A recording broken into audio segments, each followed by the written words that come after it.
Before I go on, I just gotta clear up, that ain't no motherfucking philosopher, my nigga. I just read and watch shit and say my thoughts. I'm really not trying to dig deep into the true meaning of shits, okay? Now, if you haven't seen my last review on the last arc, go check it out before you watch this. But I'm reading this arc right after the last one, so by the time I upload the Gojo's past video, I would have already completed Shibuya arc. But enough of that, let's actually get into the video and watch something on the best arc in New Gen. So the arc starts off with a fight between Mecha Nigga and Bro from season 1. We get to see fucking Super Mecha Nigga and some amazing ass panels, along with Mahito's domain expansion, a simple domain, and Mahito absolutely smoking on Mecha Nigga. Overall, it was an amazing fight and it's one of my favorites so far. Next chapter starts off with what looks like everyone trying to look for Gojo and shit after the curses did something. We're also getting constant amount at the time, you know, awesome Jojo bites the dust type shit, which I'm guessing means something's about to go down later in the day. And look who we have here! It is the Volcano Nigga from season 1, coming back for some smoke. And it looks like he brought Tree Nigga and some other random.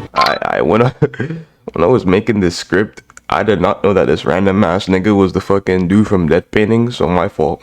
But they came on Demon Time. They slaughtered a bunch of niggas, but I ain't worried though. Gojo could probably handle all 3 of them, which he did.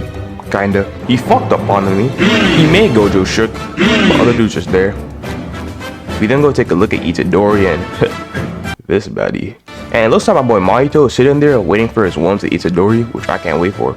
Anyways, Itadori found this curse that's protecting the curtains, which are basically some dog shit that I don't care about. But anyways, Itadori kicks the shit out of that nigga. And then Mahito gets up and makes his way to Shibuya, which then we cut back to my nigga Gojo as he continues to make Jogo shit himself. Alright, but fear not though, Jogo has a train with monsters, which makes everyone shit themselves and start to panic.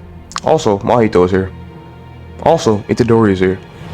Also, Gojo's using domain expansion with motherfucking niggas all over the place. And Geto was here! Oh my, it's about to go down. The interaction starts off with Geto putting Gojo in a Genjutsu. Then it gets mad confusing from here on. We also see the other students in battle, but I really don't give a shit about anyone there. But Itadori found Mahito in the gang, and my nigga's ready to throw hands. So then Mahito decides to make a game and shit, where whoever finds Itadori first gets to kill him. But if my boy Jogo finds him, they'll force feed him Sukuna's fingers, thus starting the Gojo rescue arc. Itadori and Megumi end up fighting some weird ass family, which was an epic fight. Of course they jumped his ass. First rule of Jujutsu Kaisen is that there are no fair ones. You either get jumped or do the jumping. Then we see some more fights, including Nobara and some girls from season 1 versus this other dude from season 1. But that fight didn't last long since Nanami came in and smacked him. We also got to see Baddie Big Sister fight some Pokemon Geto called out. And Itadori fight the older brother of the dudes in the Death Painting arc. Which after a lot of bloodblending and hand throwing later, some bitches threw him in a Genjutsu and took Itadori with him. After that we see Nanami mocking some random fight, some berserk ass cursed womb. My nigga? We're getting one good moment after the other. I really like this fight. Especially my girl Maki, she popped off. Oh yeah, and Toji got fucking reanimation jutsu.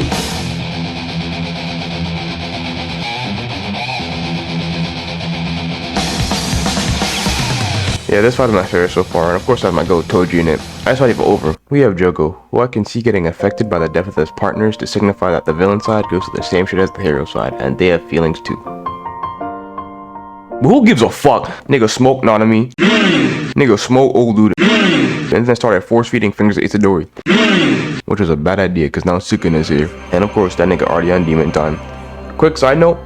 Sukuna gives me hard Gilgamesh vibes because of his whole, oh suck me out because I'm superior type shit. And basically Sukuna says if Jogo hits him once, he gets to work with the cursed spirits. Meanwhile, Megumi's fighting his dad and we got a little cute moment, but that's short lived as we get back to Jogo versus Sukuna fight. I really hope Jogo hits Sukuna once here. I'm trying to see my nigga take L's. The fight continues on as my favorite fight so far. I love Jogo and Sukuna, probably my 2 favorite characters right now. But the fight goes on as we see some of the most goated panels in the whole series. The fight ends with the most amazing moment from Sukuna, showing a side of him that we haven't really seen before. And we also get Jogo's unfortunate death. Rest in peace. After that, Sukuna gets horny for Megumi again, and fights whatever the fuck this thing is using his domain expansion, which got 20 times cooler. Mahito kills Hanami and Itadori loses his shit. This nigga Mahito falls fuck for that. Hey yo, the Manji kick? At this point, anything that's Manji in the name is peak shit. Oh look, Nobara's fighting Mahito too. Anyways, there are actually 2 Mahitos, and they end up meeting up, bringing Nobara and Itadori together as well. And then we get a Nobara backstory, which is not a good sign. It is not a good sign. Real shit, a lot of things that shonen are afraid of doing is killing off very important side characters. Look at the big 3. No very important side character died. And when I say very important, I mean, them niggas need to get screen time. Also, look at other shonen like Hunter x Hunter. Nobody fucking died in that shit. At least nobody that I cared about. What I'm trying to get at is that if a shonen kills an important ass side character, it's automatically peak. Anyways, my nigga has been through a shit ton of losses arc, and he's about to let all the anger on Mahito. or, you know, get his ass kicked. Another thing, the hero-villain dynamic between Mahito and Itadori is fucking insane. Just look at the panel where Mahito says, I kill without a second thought, and Itadori saves people without a second thought. I'm guessing that means that they're opposites or whatever, yin and yang type shit, I don't know. It's fucking good when it's hero-villain. Very, very well done. Todo is here? Holy shit, this arc is fucking peak. My nigga, it doesn't get better than this shit. We get to see the fucking Boogie Woogie back in action. And the best Black Flash in the series. During the best fight in the series, they beat that nigga's ass, bro. They fucked him up. Good shit. The first rule of Jujutsu Kaisen is that there are no fair ones. You either get jumped or do the jumping. After a shit ton of peak, Mahito uses domain expansion for 0.2 seconds, literally. And then he turns into perfect Mahito. Super Mahito? Ultra Mahito? I don't know what the fucking transformation name is. Then he has another fucking amazing fight with Itadori. This entire fight was pure art, and right before he smokes him, Itadori gives Mahito the most cold-hearted speech ever. While Mahito runs to Big Brother Geto, as Geto helps his little bro fight Itadori. JK, he killed Mahito. Yo, rest in peace to one of the best villains in New Gen. Just gotta put that out there.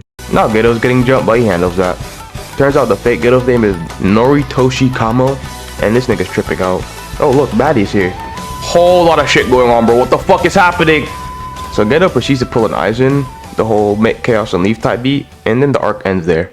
Okay, so final thoughts on this arc. This shit was peak. We saw straight action, some of the best fights in Shonen, and some insane moments and character deaths. This arc felt really similar to the Soul Society arc from Bleach. You know, they wanted to rescue Rukia, we wanted to rescue Gojo, the main villain leaves in some epic way, there were fights everywhere, you know the vibes and shit. Favorite moment from this arc was Todo and Itadori versus Mahito all the way to the end. My favorite character is probably Mahito, Sukuna, or Drogo. Shibuya Incident definitely put JJK high in my top Shonen, and the arc itself is really high in my top arcs in general. Overall, I'll rate Shibuya Incident at 9.5 out of 10. And it's tied with the fucking Tenjiku arc on Tokyo Avengers as my favorite New Gen arc. Now I'm gonna take a break from JJK to read the My Villain Academia arc, and I'll make a review on that as well. Make sure to subscribe and I'll catch y'all later.